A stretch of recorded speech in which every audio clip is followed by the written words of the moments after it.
All right, so as I was praying on what to teach on, as I was going to fill in for Brother Miller today, I landed on something that I thought was for our newbies, our new folks.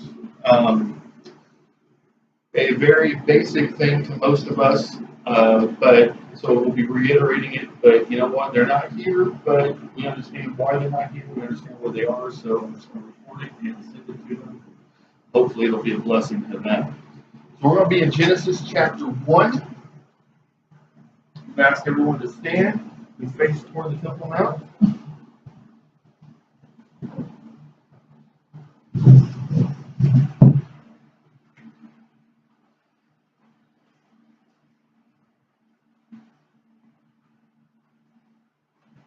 When Elohim began to create heaven and earth, the earth being unformed and void, with darkness over the surface of the deep, and a wind from Elohim sweeping over the water, Elohim said, "Let there be light," and there was light. Elohim saw that the light was good, and Elohim separated the light from the darkness. Elohim called the light day, and the darkness he called night.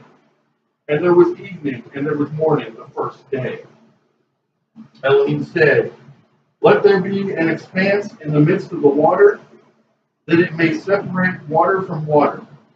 Elohim made the expanse, and it separated the water which was below the expanse from the water which was above the expanse. And it was so. Elohim called the expanse sky. And there was evening, and there was morning, a second day. Elohim said, "Let the water below the sky be gathered into one area, that the dry land may appear." And it was so. Elohim called the dry land earth, and the gathering of waters he called seas. And Elohim saw that this was good. And Elohim said, "Let the earth sprout vegetation, seed-bearing plants, fruit trees of every kind on earth that bear fruit with the seed in it." And it was so. The earth brought forth vegetation, seed-bearing plants of every kind, and trees of every kind bearing fruit with the seed in it. And Elohim saw that it was good. And there was evening, and there was morning, a third day. Elohim said, "Let there be lights in the expanse of the sky to separate day from night. They shall serve as signs for the set times, the days and the years, and they shall serve as lights in the expanse of the sky to shine upon the earth." And it was so. Elohim made the two great lights, the greater light to dominate the day, and the lesser light to dominate the night, and the stars. And Elohim set them in the expanse of the sky to shine forth, or shine upon the earth, to dominate the day and the night, and to separate light from darkness. And Elohim saw that this was good. And there was evening, and there was morning, a fourth day. Elohim said, "Let the waters bring forth swarms of living creatures, and birds that fly above the earth across the expanse of the sky." The expanse of the sky. Elohim created the great sea monsters and all the living creatures of every kind that creep, which the waters brought forth in swarms, and all the winged birds of every kind. And Elohim saw that this was good. Elohim blessed them, saying, "Be fertile and increase, fill the waters and the seas, and let the birds increase on the earth." And there was evening, and there was morning, a fifth day. Elohim said, "Let the earth bring forth every kind of living creature, cattle, creeping things, and wild beasts of every kind." And it was so. Elohim made the wild beasts of every kind, and cattle of every kind, and all kinds of creeping things of the earth. And Elohim saw that it was good. And Elohim said, "Let us make man in our image, after our likeness. They shall rule the fish of the sea, the birds of the sky, the cattle, the whole earth, and all the creeping things that creep on earth." And Elohim created man in his image, in the image of Elohim. He created them, male and female, he created them. Elohim blessed them, and Elohim said to them, "Be fertile and increase, fill the earth and master it, and rule the fish of the sea, the birds of the sky, and all the living things that creep on earth." Elohim said, "See, I give you every seed-bearing plant that is upon all the earth, and every tree that has seed-bearing fruit. They shall be for your food. And to all the animals on land, to all the birds of the sky, and to everything that creeps on earth, in which there is the breath of life, I give all the green plants for food." And it was so. And Elohim saw all that he had made and found it very good, and there was evening, and there was morning, the sixth day. You may be seated.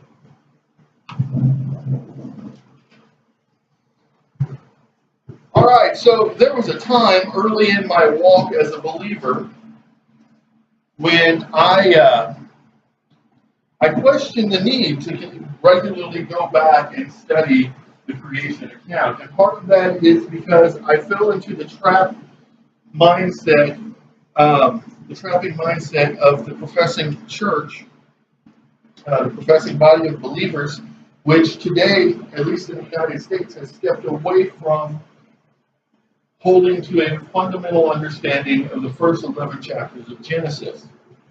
You see, when Charles Darwin and his crew came forth with their concept of evolution and later Big Bang and all those things, it became very awkward because we had people leaving the churches because they heard or read or studied these theories and they thought they were true. And so they said, well, I can't make that coalesce with the Bible. I can't make that uniform and make it make sense. I can't rectify that. And so people were leaving and they panicked. Church leaders, religious leaders panicked and said, what are we going to do? We're losing these people because they're studying the science in school and science is overruling the Bible. And they came up with this idea. They said, you know what? The only problem we have between us and science is the first 11 chapters of Genesis. After that, everything's fine. So, for the most part, the first 11 chapters of Genesis were either thrown out completely or they were taught like fairy tales. And that's why you see Noah in an ark that looks like a bathtub toy instead of the great and amazing and truly awesome creation that it was. You know, it looks like something, they show this bathtub toy looking thing with the giraffes sticking their heads out, the elephants sticking their trunks out, and a lion smiling in the window. And that's not how it was. It was absolutely huge. It was city blocks long. It was buildings tall. Okay, it had multiple levels, and one of those levels was for human beings, but only 8 people got on it.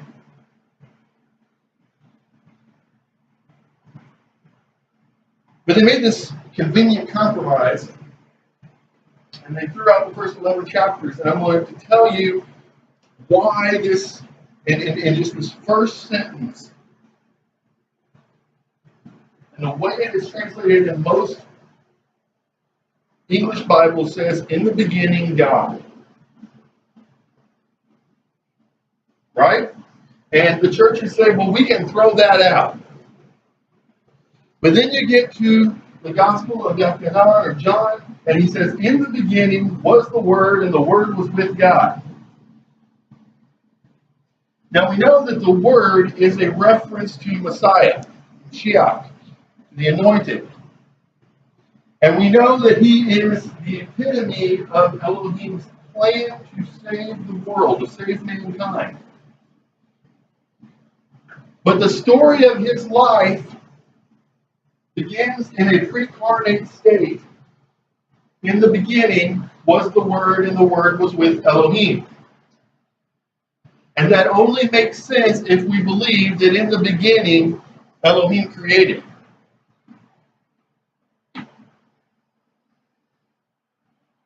Do we see how that would be a problem if we have thrown out the first 11 chapters and the first verse containing anything about the existence of Messiah references that? That teaching makes the first verse about Messiah's pre-incarnate existence a fairy tale. Do we begin to see why people were leaving the churches in droves? Let's talk about what else is in the first 11 chapters of Genesis. There is the first mention of sin. If we don't know what sin is, we can't define it, then we'll just keep on doing it. There is the first mention of the enemy. There is the first mention of the Messiah. There is the first example of blood atonement When Elohim slew animals and created skin clothing for our first ancestors. By the way, it's also the first time we mentioned clothing. Aren't you glad we believe in clothing? It's the first mention of a coming judgment. It is the first picture of salvation. It's all in the first 11 chapters. And if we throw those out and we say those are just a fairy tale or those are just Jewish mythology, we start in chapter 12, then we have lost the entire foundation of what we believe. When Elohim began to create heaven and earth, the earth being uniform and void, with darkness over the surface of the deep, and a wind from Elohim sweeping over the waters, Elohim said, "Let there be light," and there was light. So we also have the first mention of creation. Elohim saw that the light was good, and Elohim separated the light from darkness. Elohim called the light day, and the darkness he called night. And there was evening, and there was morning the first day. Do we see an order there? There was evening, and there was morning, and that was the first day. Now, we get a lot of flack for how we count our days as Jews. And people say, oh, that's an old Jewish calendar. No, that is the Creator's calendar. From the first day, when there were no people, when there were no fish in the sea, no birds in the air, no plant life, no animals walking on all fours, from that day, time has been counted, evening first and then morning, and this is the day. Why is that important? It's important because people try to poeticize or extrapolate from this passage and say, well, a day could be a long time. If there's nothing there that says that it's a day, well, let me tell you something. In my father's day, it took a whole day to drive across the state of Indiana in a day. That's three different ways that I just used the word day. And from the context of the sentence, you can tell.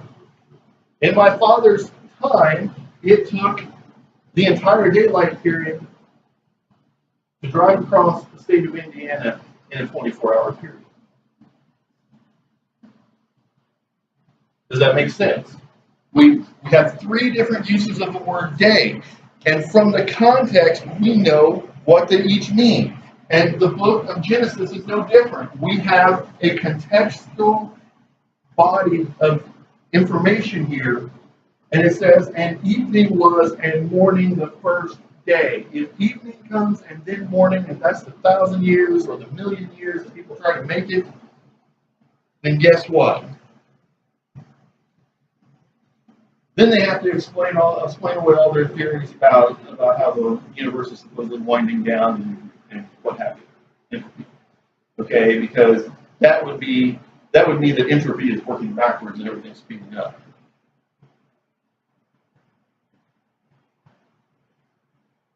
So it's very important that we as believers understand this to be a literal day. Now, is this a salvational issue? No. But it's a fundamental standing on the word of Elohim issue. And either the word of Elohim says what it means and means what it says, or it is useless to us. If we are going to cling to it, we must cling to all of it. If we're going to discard it, we must discard all of it. Elohim said, let there be an expanse in the midst of the water, that it may separate water from water. Elohim made the expanse, and it separated the water which was below the expanse from the water which was above the expanse, and it was so. Elohim called the expanse sky, and there was evening, and there was morning, a second day. Elohim said, let the water below the sky be gathered into one area, that the dry land may appear. And it was so. Elohim called the dry land earth, and the gathering of waters he called seas. And Elohim saw that it was good. And Elohim said, let the earth sprout vegetation, seed-bearing plants, fruit trees of every kind on earth that bear fruit with a seed in it. And it was so. The earth brought forth vegetation, seed-bearing plants of every kind, and trees of every kind bearing fruit with the seed in it. And Elohim saw that this was good. And there was evening, and there was morning, a third day. You know, he doesn't say that he started the work on this day and it took 1,000,000 years. He says he did the work on this day, and that is a very literal, very concrete statement in the Hebrew. On this day, plants began to grow. Every kind of plant began to sprout from the earth.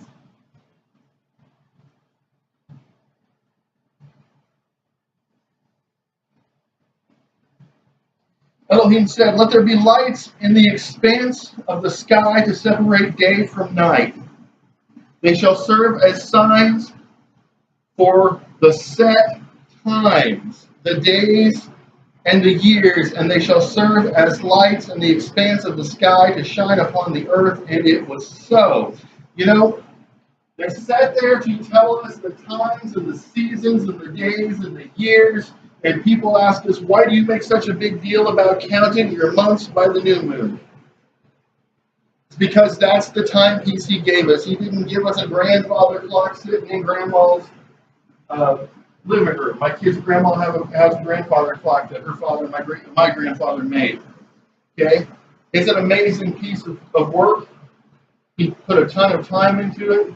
It was one of his greatest pride and joy that he had ever built. And we in the family all love it, but I count my days by the appearance of the new moon. I blow the shofar in accordance with when the first new moon, or the new moon of the 7th month comes, not when the grandfather clock chimes.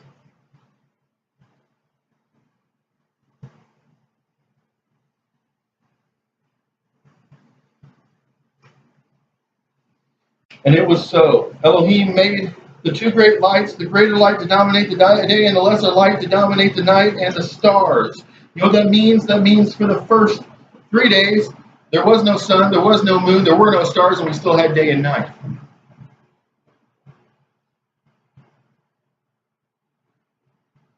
Isn't that an amazing thought? It's almost as if the Father took everything that was Him and everything that was the Word and stood on one end of the earth, so that their light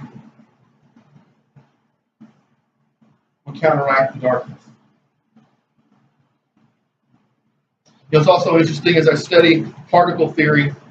I haven't studied that for years, but you know, we get down, you get molecules and atoms, and we break the atoms open, and there's protons and neutrons and electrons, and if you break one of them open, you break a proton or a neutron open, you get down to what we call strings. And you open up the string, and all you have is light.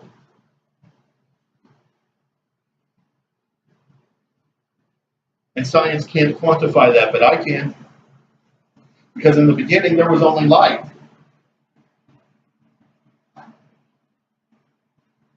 You had to make everything out of something. So he made it out of what was there. When I tell you that everything you see around you has a fingerprint of Elohim on it, I'm not exaggerating. The tree, the door, you.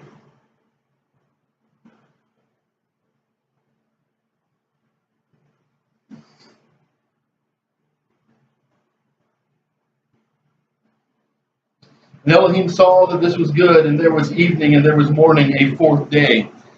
Elohim said, "Let the waters bring forth swarms of living creatures and birds that fly above the earth across the expanse of the sky." Elohim created the great sea monsters and all the living creatures of every kind that creep, which the waters brought forth in swarms, and all the winged birds of every kind. And Elohim saw that this was good. Elohim blessed them, saying, "Be fertile and increase, fill the waters and the seas, and let the birds increase on the earth."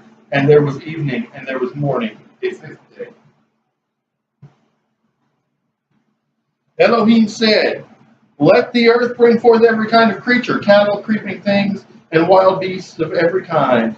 And it was so. Elohim made wild beasts of every kind, and cattle of every kind, and all kinds of creeping things on the earth. And Elohim saw that this was good. And Elohim said, "Let us make man in our image, after our likeness."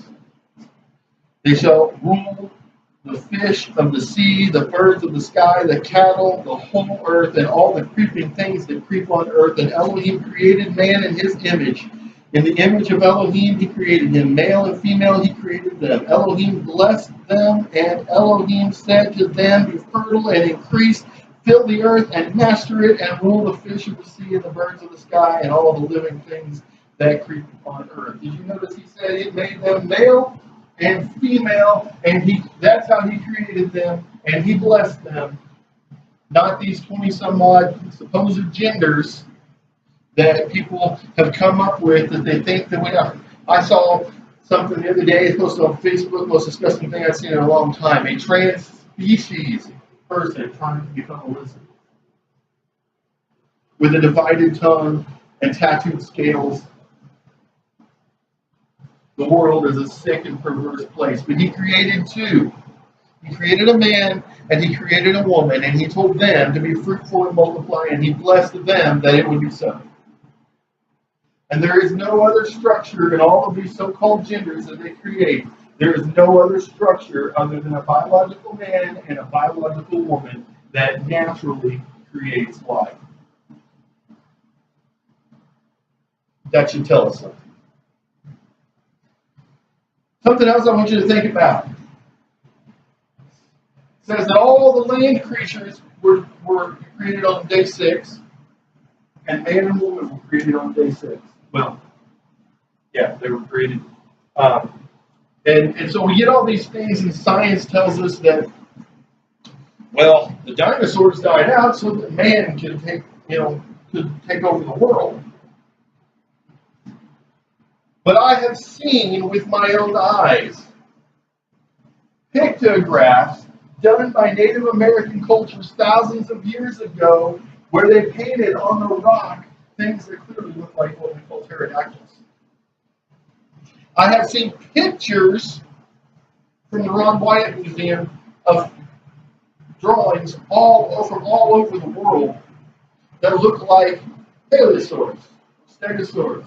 And people say, oh, but man and dinosaur didn't live together. Well, we didn't call them dinosaurs at the time. That word didn't come around until the late 1800s. But Scripture says, and the true evidence of science says, that we coexisted with them. And that they were vegetarian, we'll get to that in a second, and that we were vegetarian, and there was no violence, and there was no death. And our job, part of it, was to care for them. Elohim said, see, I give you every seed-bearing plant that is upon the earth, and every tree that has seed-bearing fruit, they shall be your food.